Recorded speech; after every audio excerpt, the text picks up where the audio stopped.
لو بتتفرجي على الفيديو ده فاعرفي انك بتتفرجي على الجزء الثاني من مجموعة فيديوهات ازاي تختاري شبكتك الالماس ببساطة مع سارة، وده لاني خبيرة في مجال المجوهرات اكتر من 10 سنين.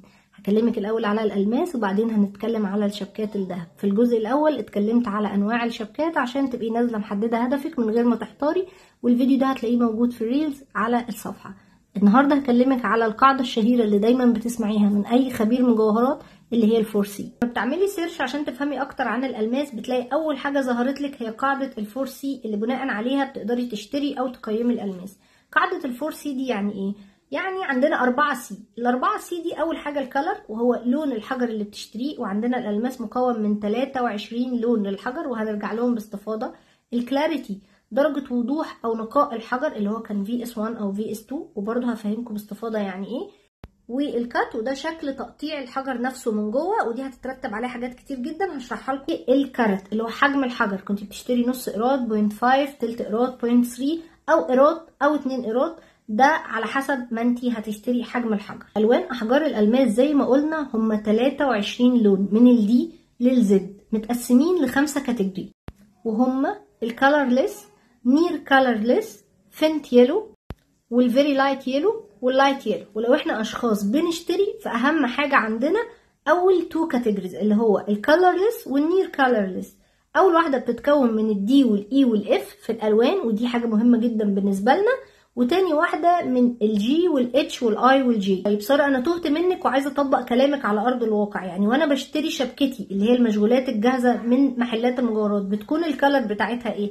خليني اقولك انه من 80 ل 95% من محلات المجوهرات في مصر بتشتغل في كلر اتش او جي، الا لو انت طلبتي حاجه كاستمايز سواء عايزاها دي او عايزاها اف يجي وراها على طول درجه النقاء. يعني انا ما اخدش حاجه جي والشوائب بتاعتها كتير تبان مطفيه، لازم اخد مثلا لما هاخد حاجه جي او هاخد حاجه اتش تبقى VS1 VS2 عشان الريفليكشن بتاعه الدايموند يظهر لك زي ما انت عايزه. ان في الاخر هي قصه الدايموند الريفليكشن اللي فيه، اللي هي درجه انكسار الضوء.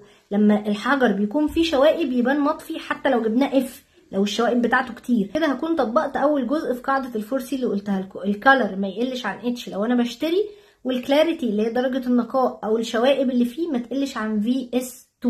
يجي وراه على طول الكات، وبتتفهم بمعنيين. ناس كتير بتفهم شكل الحجر اللي هو كان برنسس، كان اوفال، كان بير، ولكن المقصود بيه في الفور سي هو طريقه قطع الحجر اللي بيخليني احط فلوس كتير جدا في الالماس ده.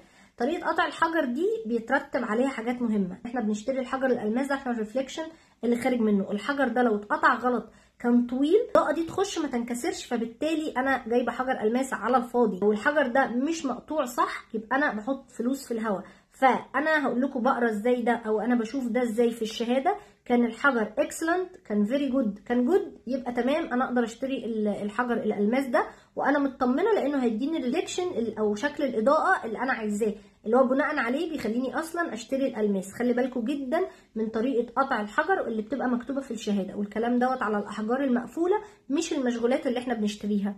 يجي وراء الكارت على طول اللي هو حجم الحجر اللي انت بتختاريه.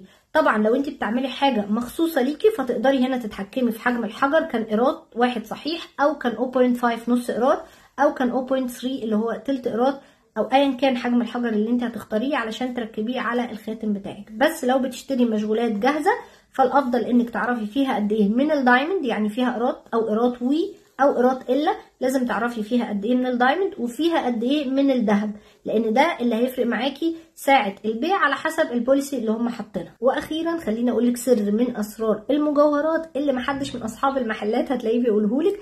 لو انت بتختاري خاتم الجواز واوريدي اخترتي المونتير ودلوقتي وقت اختيار الحجر، وكنتي بتفكري في الحجر النص قيراط، عايزاكي تسالي برضو على سعر ال 0.45 الاقل من النص قيراط في الرابا بورت. هو في كاتيجوري تاني خالص، فبينزل معاكي في البادجت بتاعتك رقم كويس يخليكي تقدري تجيبي حاجه تانية جنب الشبكه سواء كانت جولد او دايموند برضو.